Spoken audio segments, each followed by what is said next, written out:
Metro station থেকে তোলার পর আপনার 4 কদম বাগিয়ে গেছে রমনা কালী মন্দিরের সামনে, পরদিন তুললাম।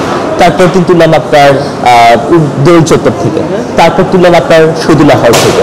এখন আমাদের স্টুডেন্টের একটা অভিমান যে আমরা শহীদুল্লাহ হলের দিকে অনেক ভব ঘুরে অনেক পাগল এবং সিরিজ ইয়ে দিয়ে ইনজেকশন দিয়ে তারা মাদক নেয়। হ্যাঁ, সো এই যে এই বিষয়গুলো তারা প্রতিনিয়ত কিন্তু তারা ফেস করে রাস্তাঘাটে আসা যাওয়ার সময়। আমরা সেদিকে খেয়াল দিচ্ছি কিনা তারা সেই কথাগুলো প্রতিনিয়ত কিন্তু আমাদের শিক্ষার্থী সংসদে সেগুলো আসে।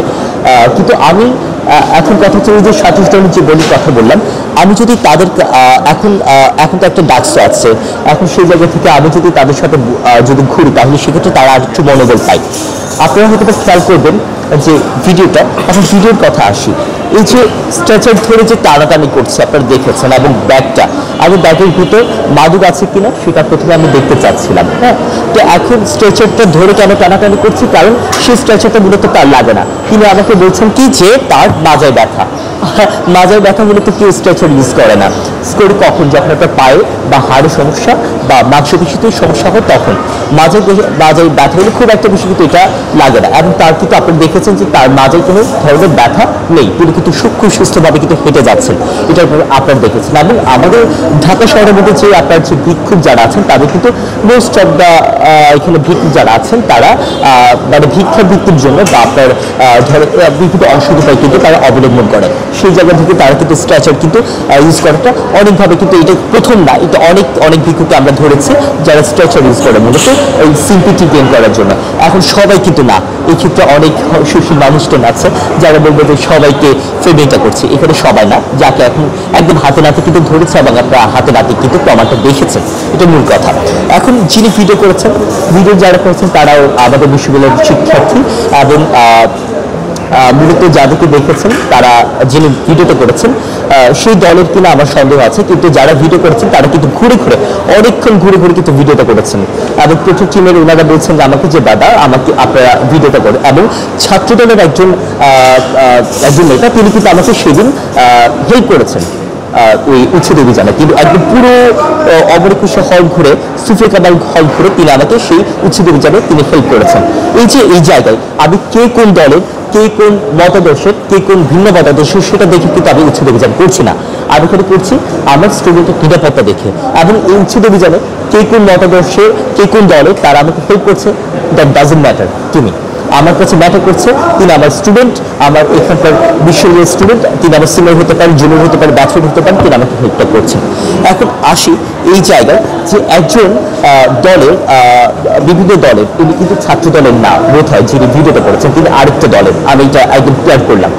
যিনি ভিডিওটা ছেড়েছেন তিনি হয়তো ছাত্র দলের, কিন্তু মূলত যিনি ভিডিও করেছেন কিন্তু তিনি ছাত্র দলের না।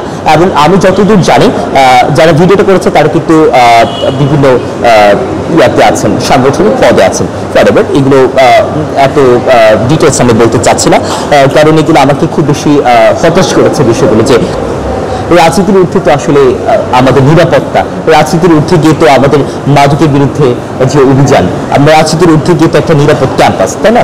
সো সেই জায়গা থেকে যদি এটা যদি হঠাৎ করে যদি শুধুমাত্র ওই পথচারী কিভাবে কি করছে সেটা যদি উনি ভিডিও করতে চাইতেন তাহলে ঠিক আছে এইটুকু, কিন্তু তিনি পুরোটা অভিযান জুড়ে তিনি ভিডিও করছেন ঘুরে ফিরে বাইকে, তখন কিন্তু সেটাকে একটি থেকে যায়, একটা সন্দেহ এখানে থেকে যায়। এখন লাঠিচার্জ করার যে বিষয়টা এখানে আসছে, লাঠিচার্জের কথায় আসে, আমার হাতে কি শুরু থেকে কি লাঠি ছিল? আপনারা দেখেছেন হয়তো বা শুরু থেকে কিন্তু আমার হাতে কিন্তু কি ছিল না, লাঠি ছিল না। কিন্তু এই যে এই লোকগুলোকে, যে লোকগুলোকে আমি 6 দিন ধরে টানা তুলছি, যে ভালো করে বুঝাচ্ছি যে চাচা এখান থেকে উঠে যান, আপনারা সেই ভিডিওটা আরেকটু ভালো করে দেখেন, সে কিন্তু লাঠিচার্জ করা হয়নি।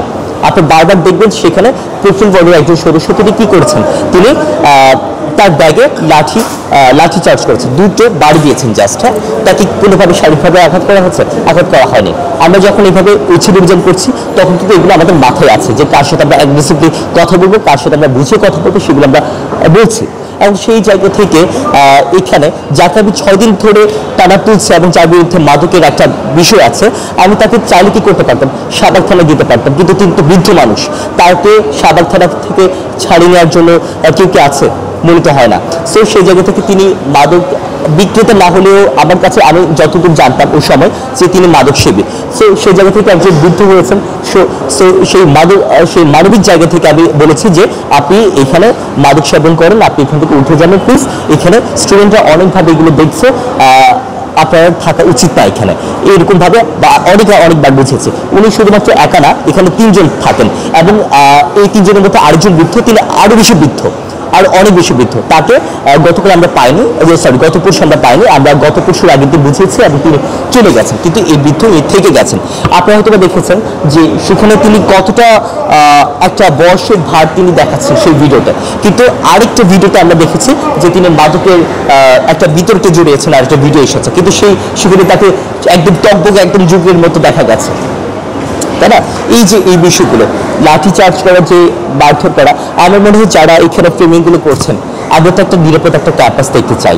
সেই নিরাপদ ক্যাম্পাসটা আমরা এইভাবে লাঠি চার্জ করে হোক বা বিভিন্ন উপায় হোক, এইভাবে আমরা বলছি না, আমরা বলছি, আমরা বুঝাচ্ছি। এখন সেই বোঝানোর জায়গা থেকে হয়তো আমাদেরকে কিছুটা একটু শক্ত হতে হচ্ছে। হ্যাঁ, এখানে একটা প্রশ্ন করেছি, এটা হচ্ছে বলা